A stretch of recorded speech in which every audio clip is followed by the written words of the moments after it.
I spent 2 years chasing horsepower, exhaust upgrades, jet kits, an aftermarket air intake, a tune from a shop 3 towns over that charged me $280 just to plug a laptop into my bike. 2 years and somewhere north of $900 trying to make my bike faster than the day I bought it.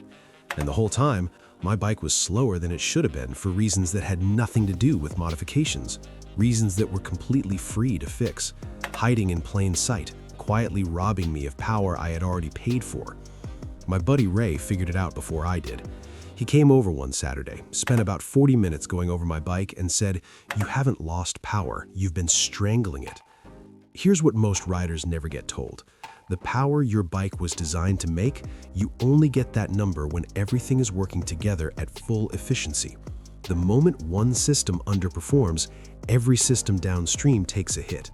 Most bikes on American roads right now are running with 2, 3, sometimes 4 of these efficiency killers simultaneously. You don't need to spend a single dollar to fix them. Number 1, set your tire pressure correctly. I guarantee the majority of you are running your tires underinflated right now. Not dangerously flat, just 2, 3, 4 psi below where they should be.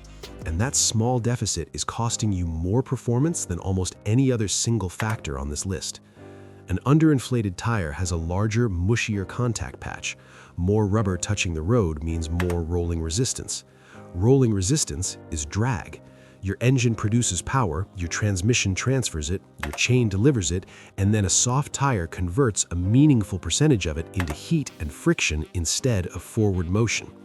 Studies on rolling resistance show that tires at optimal pressure reduce rolling resistance by 15 to 20% compared to tires running 4 psi low. On a motorcycle, that translates directly to throttle response and top-end pull. Check your owner's manual for the correct cold pressure. Use a quality digital gauge, not the pen-style gauges at gas stations that are routinely inaccurate by 3 to 5 psi. A good digital gauge costs $15 and lives in your gear bag permanently. Number 2, clean your air filter. Your engine is an air pump. Every power stroke requires approximately 14.7 parts air to 1 part fuel. A dirty air filter is a partially closed door on that air supply. Your fuel injection system reduces fuel to maintain ratio, but less total mixture means smaller combustion events, less power per stroke, and a bike that feels flat and unresponsive.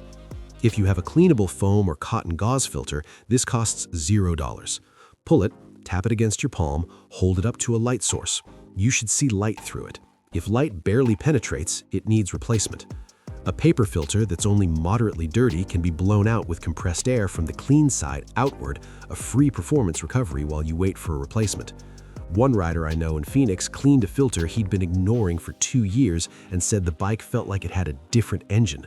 Same bike, just air flowing the way it was designed to. Number 3, check your chain tension and lubrication. Your chain is the final mechanical link between your engine and your rear wheel. Every horsepower has to pass through it before it moves you forward. A chain that's too loose, too tight, or running dry introduces friction and inefficiency at the worst possible place in the drivetrain. Dyno tests on motorcycles with severely neglected chains have shown rear wheel power losses of 3 to 7%. On a 60 horsepower bike, that's up to 4 horsepower disappearing into friction. Check tension by pushing up on the bottom run of the chain at the midpoint between sprockets. Most bikes want between 1/2 inch and 1 inch of vertical play. Your service manual gives the exact spec.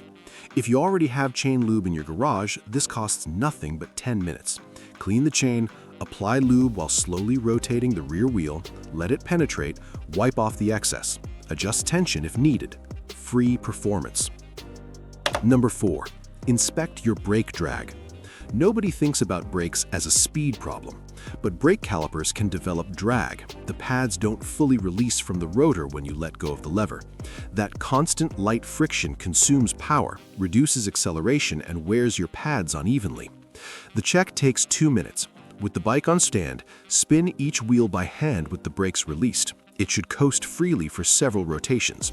If it stops quickly or you hear light scraping, you have brake drag.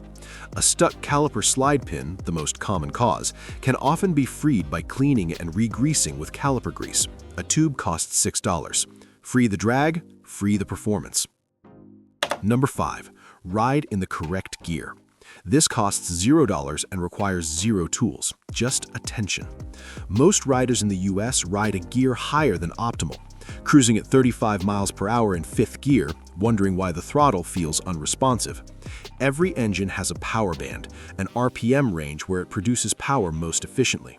Most middleweight motorcycles make their best power between 4,000 and 8,000 RPM. Lugging the engine in too tall a gear puts you below that range. Drop one gear in your typical city riding.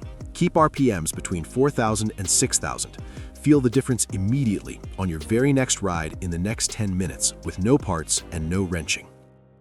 Tire pressure, air filter, chain maintenance, brake drag check, gear selection. 5 things, $0. Together, they can recover performance equivalent to what most riders spend $400 to $900 chasing through aftermarket parts because they're not adding power, they're uncovering power that was already there, already paid for, just being quietly stolen. The fastest version of your bike isn't on a parts website, it's already sitting in your garage. If this saved you from spending money you didn't need to spend, hit that like button and subscribe. Next week, we're covering the first paid modification that genuinely delivers. One upgrade under $80 that changes how your bike feels from the very first ride.